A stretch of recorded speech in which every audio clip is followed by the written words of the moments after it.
Next we have the digestive tract. Digestive tract से कौन कौन से हार्मोन रिलीज होते हैं? These are the gastrin, somatostatin, cholecystokinin, ETC। ये भी हम जब GIT की फिजियोलॉजी पढ़ चुके हैं तो डिटेल में हर हार्मोन हमने पढ़ लिया हुआ है।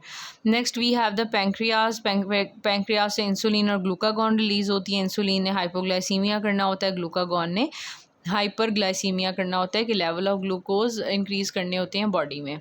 द किडनी में एरिथ्रोपोइटिन रिलीज़ होती है, कैल्सीट्रायोल, विटामिन D3 एक्टिवेशन होती है। ये भी किडनी की फिजियोलॉजी में हम पढ़ चुके हैं। Next we have the adrenal gland. Adrenal gland को एड्रीनल कॉर्टेक्स होती है, एड्रीनल मेडुला होता है। एड्रीनल कॉर्टेक्स से क्या क्या रिलीज़ होता है? There is a secretion of cortisol, aldosterone, androgens, और एड्रीनल मेडुला से एड्रीनालिन, नॉन एड्रीनालिन रिलीज़ होती है। ये हम डिटेल से पढ़ेंगे कि हाउ द जो adrenal gland produces hormones. Adipose tissue है, एडिपोज टिश्यू से लेप्टिन प्रोड्यूस होती है। फिर यहाँ जो फीमेल जेनिटल और मेल जेनिटल ट्रैक हैं, जो टेस्टिस हैं they produce the testosterone and inhibin, and जो ओवरीज हैं they produce the estrogen, progesterone and inhibin.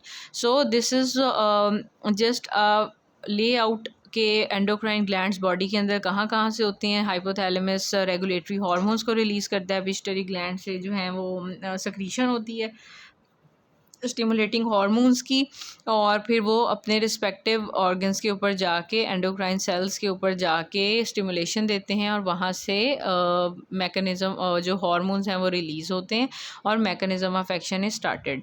अब जो इसमें पिट्यूटरी ग्लैंड है उसमें adeno hypophysis, neuro hypophysis, anti diuretic hormone ने ट्यूब्यूल्स के ऊपर एक्ट करना होता है। ये हमने पढ़ा था कि इन्होंने जो है वो वेजोप्रेसर्स जो रिसेप्टर्स हैं उनको एक्टिवेट कर देता है और इंक्रीज वाटर रिजॉर्प्शन कर देता है फ्रॉम द कलेक्टिंग ट्यूब्यूल्स।